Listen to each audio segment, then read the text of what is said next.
В основу сюжета этого балета на музыку Петра Ильича Чайковского легла легенда о принцессе, превращенной в лебедя, проклятием злого колдуна. Это «Лебединое озеро». И здесь, в Театре оперы и балета имени Мусы Джалиля, состоялась его премьера в новом оформлении.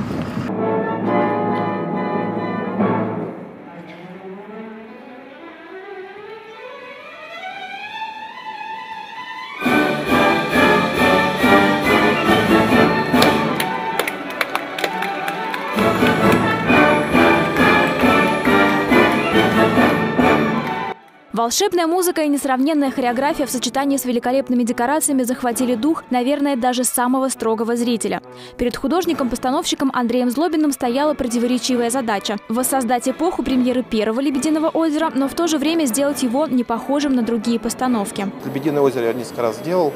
Для меня всегда очень интересно, чтобы он ни в коем случае не был похож на классическое, как видят, классическое видение «Лебединого озера». То есть для меня здесь важнее, скажем, эмоциональность музыки. Передать эмоции, а весь декор, вся архитектура, она совершенно фантазийная. В 4 действиях балета чередуются картины реальные и фантастические. Мы оказываемся то на балу, то на берегу озера, где принц Зигфрид встречает девушку-лебедя Адетту и клянется ей в любви. Он надеется забрать ее в мир людей, но злой хозяин озера Ротбард встает на пути их нежного чувства. Сказка для взрослых, где все очень романтично, совершенно гениальная музыка. Музыка номер 1 в балете.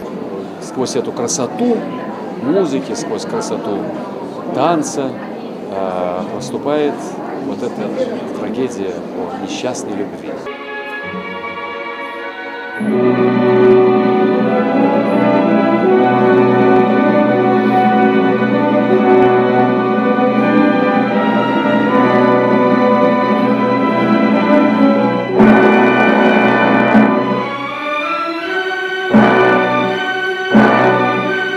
Конечно, убедительность образа героя зависит не только от мастерства артиста, но и от того, что на нем надето. Так, в один из костюмов, которых, кстати, к премьере было сшито более 150, привнесли новую деталь – крылья. Они выросли у злого гения Ротбарда. Такого еще не делали, понимаете? То есть интересно было именно то, что такого еще не делали.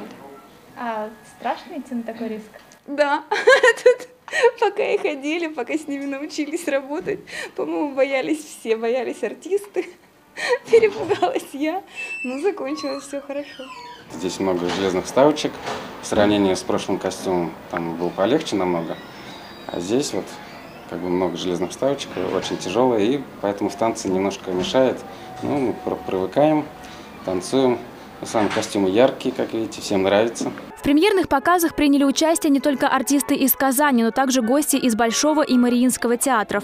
Балет «Лебединое озеро» пользуется особенной популярностью у зрителей. Эту историю о любви хочется смотреть снова и снова. На «Лебедином озере» в 4-й раз. Очень понравилось. Красивые декорации, костюм подобраны очень хорошо. А я в первый раз, я думаю, это просто замечательно. Мне очень нравится. Я с восторгом смотрю. Спектакль оставил яркие впечатления даже у самых юных зрителей. Балерина. Она танцует танец